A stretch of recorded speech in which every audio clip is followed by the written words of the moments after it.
All right, everyone, so let's talk about the Lebanese-Palestinian conflict in light of today. So in the Lebanese-Palestinian conflict, you had right-wing fascist Maronites fighting against Palestinians who were essentially the descendants of refugees. Palestinians, when they were at war with the Israelis, a lot of them fled into Lebanon and they settled there as refugees, and they had families there and they had children there. And so eventually these ethnic Palestinians who, had been living in Lebanon their whole lives, they got into conflict with the Lebanese Catholic population. And Lebanese Catholics are called Maronites. That's what they call themselves. So the Maronite Catholics, they had a conflict with the Palestinians. Now, even before fighting broke out, you had racialist policies imposed on the Palestinian minority. For example, it was very difficult for Palestinians to get jobs. It was extremely difficult for Palestinians to get work permits. As far as your work went, as far as your job opportunities went, you were pretty much limited to working in a construction site. So there was that went on. And it was really a reflection of the tribalist tensions that were in the atmosphere. They were thick in the political climate of the country. The Palestinian-Lebanese conflict is generally labeled as the Lebanese Civil War. And in some ways, it was a civil war. For one, you had the Sunni Muslim population that fought against the Lebanese Catholic population. These were Sunni Lebanese and Catholic Lebanese fighting against each other and killing one another. And in fact, killing and fighting between the Sunni Lebanese and the Catholic Lebanese took place before there was fighting between the Palestinians and the Lebanese Catholics. And it was pretty damn bloody. Really, really bloody. It was absolutely horrific, the type of stuff that you would read about if you inquire into this conflict. For example, there was one story in which there were 3 corpses that were discovered outside of the main electric company in Beirut. And it turned out that these 3 people who were found dead, they were Christians. So they concluded that the ones who perpetrated the murders were Muslims.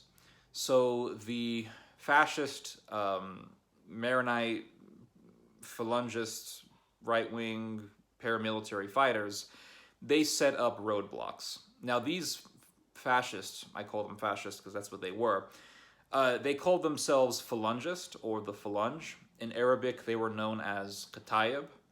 And they were founded by a fascist by the name of Pierre Gemayel was his name, Pierre Gemayel. And he was a fascist. He actually went to Nazi Germany. He was inspired by the Nazis, and he wanted to establish a National Socialist type party and paramilitary organization within Lebanon. So these people were fascist. They set up roadblocks on some route, and they were ordered by their leader, Bashir Gemayel, that the first 40 Muslim males that they find would have to be executed. And so they stopped a bunch of people, and they took 40 Muslim men, and in front of their wives and children, slit their throats on the side of the road. The Sunni Muslims responded by saying, we're going to do the same thing. And they set up their roadblocks, and they said, the first 40 Christians you find, you kill them. And these types of killing events, these types of killing processions, if you will, would go on for hours. Hours and hours and hours of stopping people, taking them out of their vehicles, and slitting their throats. It was really that horrific. And they say that around 300 or so Muslims were killed in this way. And they say probably an equal number of Christians were killed in these killing frenzies. It was very horrific and barbaric, but that's the type of stuff that was happening between Sunni Lebanese and Maronite Lebanese. And then eventually the Maronites started to attack the Palestinians the PLO got involved, and the Palestinians and the Lebanese started killing each other. Palestinians and Lebanese Maronites started to kill each other. And eventually the Syrians got involved because the Palestinians, they shifted their policy. They shifted their ideological goal. Before, it was just about returning back to the West Bank, returning to the homeland. But then, once you had fighting break out between the PLO and the Maronite fascists, the Palestinians began talking about taking over entire swaths of territory within Lebanon. So the Palestinians actually wanted to establish a Palestinian state that would have consisted of large chunks of Lebanon. So eventually, the Syrians got involved, and Syria did not want the Palestinians to succeed, which is kind of ironic because you think, well, Syria is generally a Muslim country. The government of Syria at the time was under Hafez al-Assad, who was a Muslim. So you would think Muslims would fight for other Muslims. That's not what happened. The Syrians went to Lebanon. They put a giant military force within Lebanon, and they were there to fight against the Palestinians, not against the Christians. In fact, the Syrian military was sent into Lebanon to defend the Christian population because the Palestinians, they had committed atrocities against the Christians. The best example is what happened in Damour. The Palestinians invaded a Maronite Christian neighborhood called Damour, and they took over, I want to say 350 people, lined them up against the wall, and just shot all of them. They killed women, children, even babies, and they even raped the women as well. It was really, really horrific. The Syrians did not want a Palestinian state. The Syrians were worried that the instability happening in Lebanon would eventually boil over into Syria. It would eventually boil over into Syria.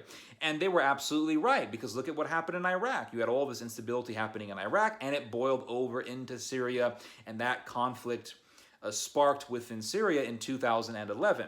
So Hafez al-Assad was absolutely right to be worried about what was happening in Lebanon.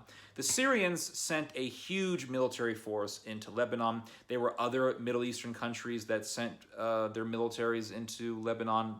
The Libyans, for example, sent soldiers. The Yemenis sent soldiers. The Saudis sent soldiers. But nothing like what the Syrians did. Nothing like the massive scale of military force that the Syrians sent into Lebanon. They say that the Syrians sent so many tanks into Lebanon that the tanks could fit a 20-mile space. That's how many tanks were sent into Lebanon by Syria. So the Syrians intervened in the conflict, and they sided with the Maronites against the Palestinians. Eventually, the Israelis got involved, and the Israelis got involved because the PLO were shelling Israel. They were sending rockets into Israel. So the Israelis got involved.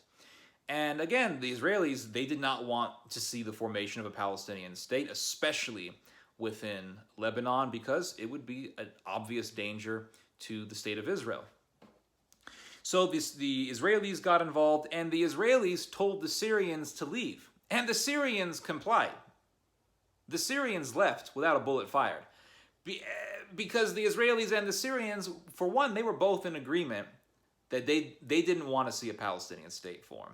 They did not want the Palestinians to win in the conflict. So they were both in agreement. Syrians and Israelis, both in agreement that they don't like the Palestinians. Plus, the Israelis didn't want to have a war with the Syrians, and vice versa. So here were two countries which historically they have been enemies. They've had conflicts between each other. But they were both in agreement that they didn't like the Palestinians. It's so ironic because we always think that, well, it's Arabs versus Jews and Arabs versus Israelis, and the Syrians and the Israelis hate each other. And, they've been enemies historically. Well, yeah, there's truth to that. But in the case of the Palestinians, the Syrians and the Israelis both agreed that they did not like those people. They did not want them to succeed in the conflict in Lebanon. So the Syrians complied with Israel's demands, and they left Lebanon. And the Israelis got involved. So it's very, very interesting because when we look at the Middle East, we are always confiding the Middle East within this context of Palestine versus Israel, the Palestinians versus the Israelis, the Arabs versus the Israelis, when if you actually look at modern history within the Middle East, you will find a completely different story that contradicts the very common narrative of Israel versus Palestine, or Israelis versus Palestinians, or Israelis versus Arabs. You will find Syrians and Israelis both in agreement against the Palestinians. Completely contradicts the common narrative. And it's not just Syrians versus Palestinians or Israelis versus Palestinians. You also have Jordanians against Palestinians. Jordanians against Palestinians. Because when the Palestinians fled the conflict with Israel and they became essentially refugees, a lot of them settled in Jordan. What happened when they settled in Jordan? They began to cause a revolution. The king of Jordan, King Abdullah I, he was assassinated by a Palestinian. So what did the Jordanians do? They committed atrocities against the Palestinians. So you have atrocities committed by Jordan against the Palestinians. You have atrocities committed by the Maronite Lebanese against the Palestinians. Let's not forget Sabra and Shatila, the Sabra and Shatila massacres. Within a few days, the Maronite fascists butchered around 1,700 Palestinians. Pretty horrific what happened. So the Maronites committed atrocities against the Palestinians. Then you have the Syrians who fought against the PLO. The Syrians were against the Palestinians. These are three countries, or three different peoples, because the Maronites aren't a country, but these are three different peoples who fought against the Palestinians. None of them are Israeli. None of them. And the Palestinians, they always want to make it out that the Israelis are their number one enemy, that the state of Israel is the number one enemy against the Palestinians, when the fact is that the worst atrocities committed against the Palestinians were not done by Israelis. The worst atrocities committed against the Palestinians were not done by Israelis. They were done by Maronite fascists and Jordanians. Jordanians who were loyal to the king. Not done by Israelis. In fact, out of all the different Middle Eastern peoples, the Israelis have been the nicest to the Palestinians. And it's so ironic that the Palestinians would make Israel their number one enemy, when the fact is that the Israelis have been the nicest to them.